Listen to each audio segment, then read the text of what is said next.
Good evening, everyone, and welcome to the Administration and Finance and Recreation and Parks Committee meeting for April 11th, 2023. We'll acknowledge all of the council members who are present here. Obviously, Council Member Christine Hall, Council Member Peter Vanstrom, Council Member Sarah Beeson, Council Member G. Lee Hills, Council Member William Morthland, and of course, we're joined by City Attorney David Davidson.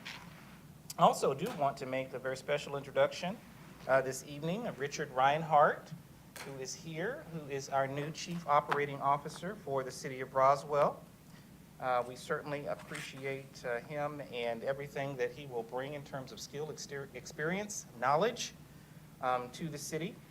For those who may not have had the opportunity to meet him yet, he is a longtime naval veteran and was a commanding officer of the Naval Base Kitsap in Bremerton, Washington. Was also a nuclear submarine commander, and so we are very appreciative and very thankful for the opportunity that we have to tap into his acumen and look forward to working with him in the city of Roswell. And I'm sure that everyone, staff and residents alike, will welcome him to the city.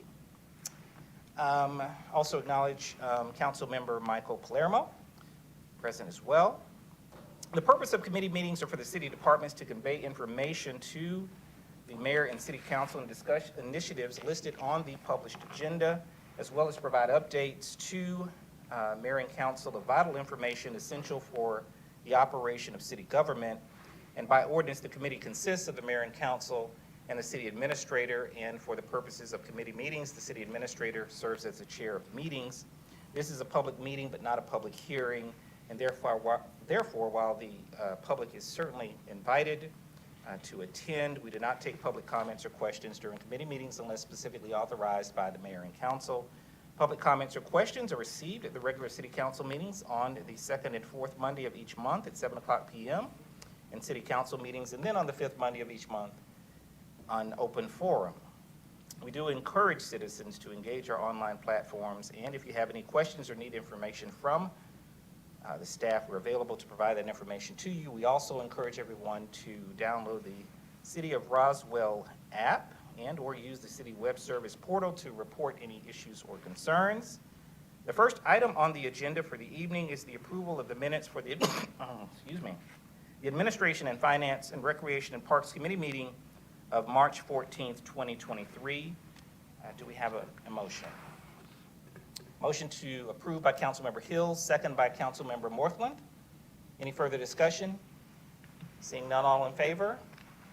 Passes unanimously. Thank you very much. The second item on the agenda, listed under Administration, is consideration for the mayor and or city administrator to sign a contract with GERMA in an amount not to exceed $1,153,108 payable through Arthur J. Gallagher and Company for property, casualty, and management liability insurance for the city of Roswell for the coverage period of May 1st, 2023 through May 1st, 2024, and additional amounts of $89,591.84 for cyber insurance through Palomar Express and Surplus Insurance Company, $3,703, for drone liability insurance through Global Aerospace, and $6,000 for flood insurance through Assurant, for a total not to exceed $1,252,402.84. Mr. Davidson. Thank you, Mr. Knighton. This is basically a 6% increase, dollar amount of about $83,000 over last year's insurance. Most of that is due to inflation, new fire trucks, purchase of Holly Hills, and rolling over the new leased vehicles, which are worth more. So that covers probably 95% of the increase. There's also a little bit of increase in the cyber insurance due to the actions that have happened in other places. So that has gone up about $12,000. But we recommend moving it forward. I'm happy to answer any questions. Thank you. Questions for Mr. Davidson?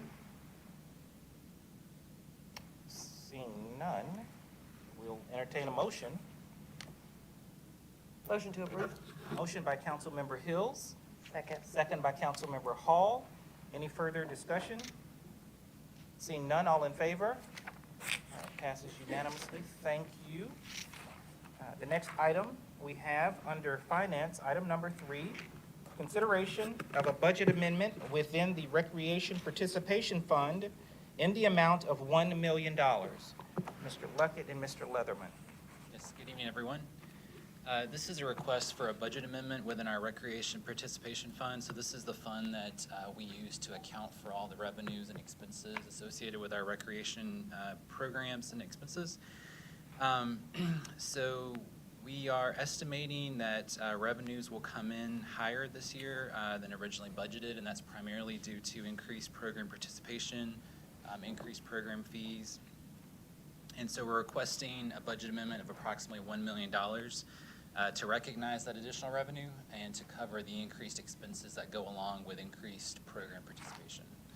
And Mr. Leatherman has any details, I'm sure he can fill you in, but I'll be glad to answer any questions. Yes, Councilmember Palermo. So the $1 million, that's the additional gross or net? That's the revenue, but not the expenses? Help me understand. It's a $1 million increase in revenue and expenses. Okay, so that's the net number. So it's the gross, really. I mean, it'll be a 1 million increase in revenues, Yeah, and then what's the increase in expenses? $1 million. Oh, so it's The net nets zero. out. Oh, Net zero. Mhm. okay. And then, so that still takes a budget amendment just because it's different than, Because okay. we're increasing budget authority. All right, any further questions? Yes, Councilmember Borthland. Congratulations on the income. All right. The expense? Councilmember Hills. Yes, congratulations. Is this also the record-setting income that we got in the spring registration timeframe as well, or is this specific to cultural arts events, or is it a little bit of everything? It's a little bit of everything. Primarily, athletics is probably one of the larger components of this, as well as our summer registration, so a little bit of both. And then we also have increases within our fee structures that account for some of this, as we're seeing costs increase on kind of all fronts, whether it be uniforms, services and supplies, and then our hourly rates with our contractors. So we're kind of seeing that balance happen throughout, and I think to Councilmember Palermo's point, essentially it's revenue and the expenses that match each other associated with it. All right, thank you. Any further questions, comment? All right, yes, Council. Motion to approve. All right, motion by Councilmember Hall, second by Councilmember Vanstrom. Any further questions, comments, or discussion? Seeing none, all in favor? All in favor, passes unanimously. Thank you very much. And then item number 4, under Recreation and Parks, consideration to award a contract with Signature Tennis Courts Incorporated for the rebuilding of 4 tennis courts, new fencing along 8 courts, and new windscreens at East Roswell Park. Mr. Leatherman. Thank you, Mr. Knighton. As we continue to work through our East Roswell Improvement Plan, as a reminder, this is funding that was approved in this year's budget to continue to work on various projects. We have the synthetic turf that is under construction right now. We're working on the design for the dog park. We have our drainage infrastructure that our stormwater department is working on. Tennis courts are kind of the next project in line, and this is the recommendation for awarding of the rebuild of 4 of the courts, as well as Mr. Knighton said, the fencing around all 8 of the courts and the new windscreen associated with it. So we're continuing to work through those improvements at East Roswell Park on behalf of the community. All right, thank you, Mr. Leatherman. Any questions, comments? Yes, Councilmember Hall. Thank you. Mr. Leatherman, do we get what's the warranty on the courts when we get this done? 3 years. 3 years? Yep. Thank you. All right, thank you. Any further comment or question? If not, we will entertain a motion. Move this item forward. Motion to approve. Motion by Councilmember Morthland. Second. Second by Councilmember Hills. Any further discussion? Seeing none, all in favor?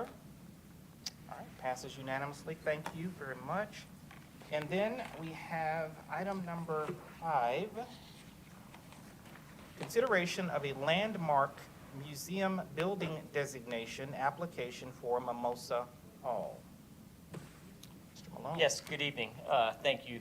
So as we talk about this next agenda item, as we've said, this is the consideration for the Landmark Museum Building Designation application for Mimosa Hall.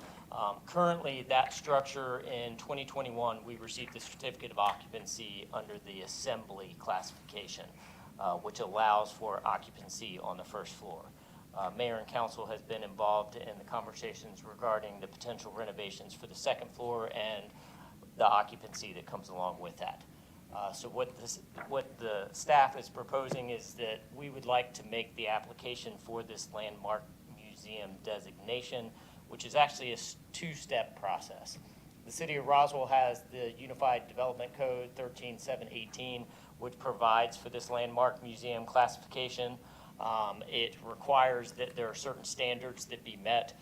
It must be an outstanding example of a building, structure, site, or object representative of its era. It is one of the few remaining examples of past architectural style. It's a place of structure associated with an event or persons of history, and it's a site of natural or aesthetic interest that is continuing to contribute to the culture or history development. So those are just some generic associations regarding this classification under our Unified Development Code, as well as there are some state regulations and a state application process that we have to go through as well.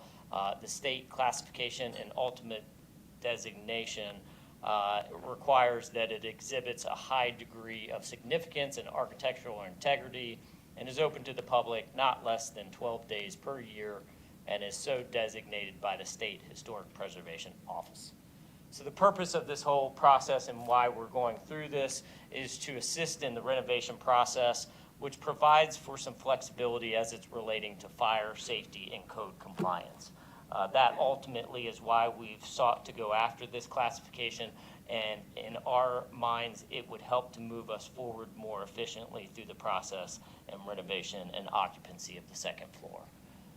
Just to give you a little bit of the timeline that we're dealing with associated with this application process, on March 10th, we submitted a preliminary application with the Georgia Department of Community Affairs for their review to see if we even met their classifications for this type of designation.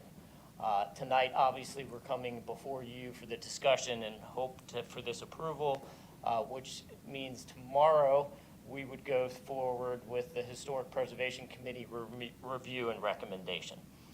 That is part of the UDC code requirements, which is why we're moving through that process so quickly. We are hopeful that we will hear back from the Georgia Department of Community Affairs sometime in the middle of April. They have advised us that that process and application timeframe for them generally takes about 30 days, which means if we were to fall right on the 30-day mark, we would have heard back from them yesterday, but we anticipate hopefully we'll hear back later this week or early next on their assessment of our application. If that happens as we hope it will, we are tentative to bring forward the final approval before mayor and council, which again is part of the UDC requirement on the April 24th meeting of this month. Based on that information, I'd be happy to answer any questions. Right now, we are looking for mayor and council to move this forward for approval at that meeting on the 24th. Thank you, Mr. Malone. Yes, Councilmember Palermo. I think this sounds great. So do we currently have it open to the public 12 days a year, or is that something that just we need to start doing ASAP? Or Yes, so the 12-day minimum requirement by the state is not an issue for us. We have that facility opened more than that on an annual basis as it is now. excellent. Thank you. Yes, Councilmember Morthland. Can one of you expand upon how specialized this is? Because from my understanding, someone in the state of Georgia has not put in one of these applications in, what, 15 years? 13 years is the last time the state has received an application for this classification. So it is a very unique standard that we're looking at, so we want to make sure that we're meeting all of those requirements, which we feel like, based on what we've read, we will. That is also another determining factor as it relates to the application process, specifically as the individual and the person that's in charge at the state that we've been dealing with has never processed one of these applications before. So we are also working through that hurdle as we go through it as well. But it is a very unique opportunity from our standards, and we anticipate that this will only help in expediting the process for us. Councilmember Hall. So, I'm not very familiar with this. So this would put us on the historic landmarks list somewhere in the state, So or? that is actually a different process that you're thinking of for the historic registry. That's a different process. What this is a specific classification for the structure itself, which involves building code. So state building code, every building has a specific designation. Currently, it's under assembly, and it fits within certain standards as it's regarded to building code, fire, life safety. This specific classification, if we're awarded, allows us to be into a different set of code standards that provides a little more flexibility from a historic structure as it relates to those code compliance pieces. And do our other historic homes have this designation, or we didn't need that? Not currently, but this is a process that we're looking at, that if this process works the way we intend for it to, we will be looking right behind it to look to incorporate other historic properties within the city. Okay, thank you. Thank you. Yes, Councilmember Hills. Thank you, Mr. Knighton. This is really exciting.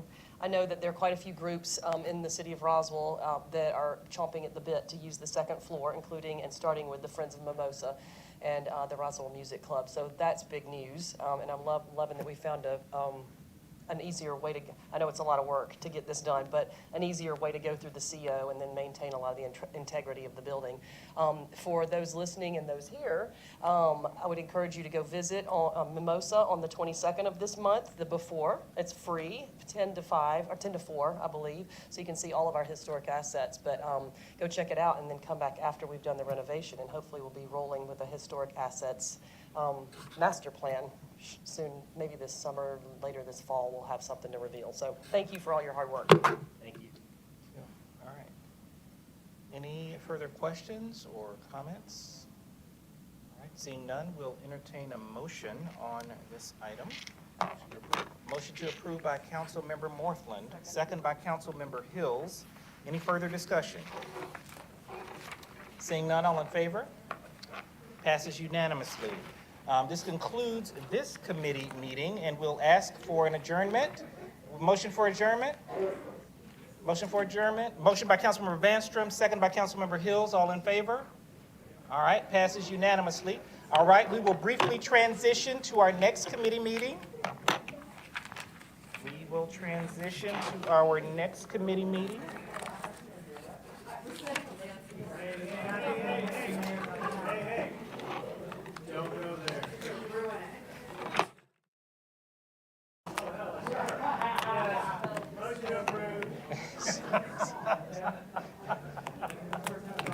All right.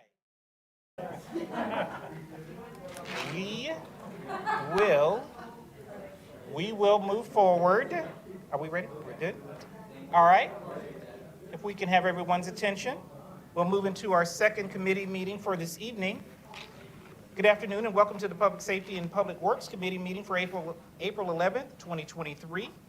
With knowledge supports the council members who are present: Councilmember Christine Hall, Councilmember Michael Palermo, Councilmember Peter Vanstrom, Councilmember Sarah Beeson, Councilmember G. Lee Hills, and Councilmember William Morthland.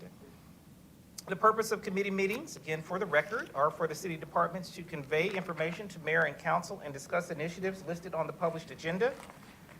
By ordinance, the committee consists of the mayor and council and the city administrator, and the city administrator serves as chair of committee meetings. This is a public meeting, but not a public hearing. Therefore, while the public is certainly welcome to attend, we do not take public comments or questions unless specifically authorized by mayor and council. Public comments or questions are received at the second and fourth Monday of each month in city council meetings at 7:00 p.m. in city council chambers, and the fifth Monday of each month in open forum. We do encourage our citizens to access our online platforms. And if you have any questions or need any information from staff, we are always available to provide that information to you. We'd also encourage everyone to download the City of Roswell app and use the web service portal for issues or concerns. First item on the agenda is the approval of the minutes for the Public Safety and Public Works Committee meeting for March 14th, 2023. Motion of approval by Councilmember Beeson, second by Councilmember Hills. Any further discussion? Seeing none, all in favor? All right, we will note for the record that under Public Safety Fire, we did not receive any action items for this evening, and under Public Safety Police, there are no action items listed. Public Works, item number 2, consideration for the mayor and/or city administrator to sign a contract with Brown and Caldwell for design of the Woodstock Road Waterline Replacement Project for an amount not to exceed $42,060. Councilmember Beeson. Just wanted to recuse myself from the discussion. I work with Brown and Caldwell as a subcontractor on the water treatment plant, so I'll be removing myself. All right, thank you and duly noted for the record.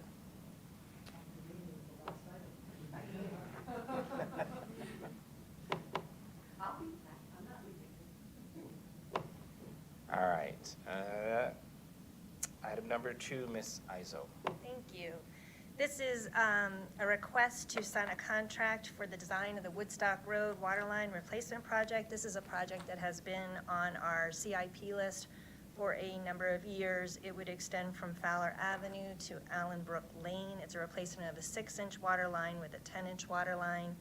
The intention here is to boost our water pressure in this area and to also improve fire flows. The nice thing about this project is we're going to tag this on to the Roswell Transportation Department multi-use trail project that is extending along that corridor. It's a terrific opportunity for us to minimize our costs from a construction perspective and design perspective by being able to piggyback onto that project, in addition to being able to realize some efficiencies and some cost savings on the construction side of the table, as well as minimizing the disruption to those neighborhoods by combining these projects. We're going to work with one of our standby engineers, Brown and Caldwell, and the fee is just over $42,000, and this would be funded out of the Water and Sewer Utility Fund. Happy to answer any questions.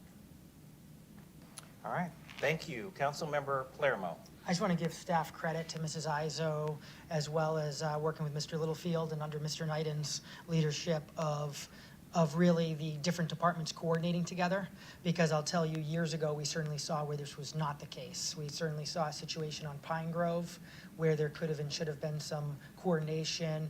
There was another situation, I believe, on Norcross, and unfortunately, I'm sure a lot of other individuals could bring up a lot of other examples. But I really want to give credit to the fact that EPW had a priority, transportation had a priority. They weren't working separate in silos, and instead, they communicated and made sure to time this together, all just on their own, which I definitely just want to call out and appreciate. So thank you, Mr. Knighton, Mrs. Izo, and Mr. Littlefield and the RDOT. All right, thank you, sir. Yes, Councilmember Hall. Yes, thank you. I echo that. Also have a question. So will the folks that live along this corridor be able to enjoy Roswell water from Yes. now on? Yes, this would give us an opportunity to tie on customers that are presently being served by Fulton County. And the reason for that was that we weren't able to provide the fire flows when those homes were built. And this will allow us to do that and then tie those folks back onto the City of Roswell water utility. So they'll be lucky to have the #1 water in the state, isn't that right? Absolutely. Thank you. Thank you. Any further questions or comments? Seeing none, we'll entertain a motion. Motion for approval by Councilmember Vanstrom, second by Councilmember Morthland. Any further discussion? Seeing none, all in favor? All right, if Councilmember Beeson is out, she can come back in. If she is in the close proximity of the room here. I'm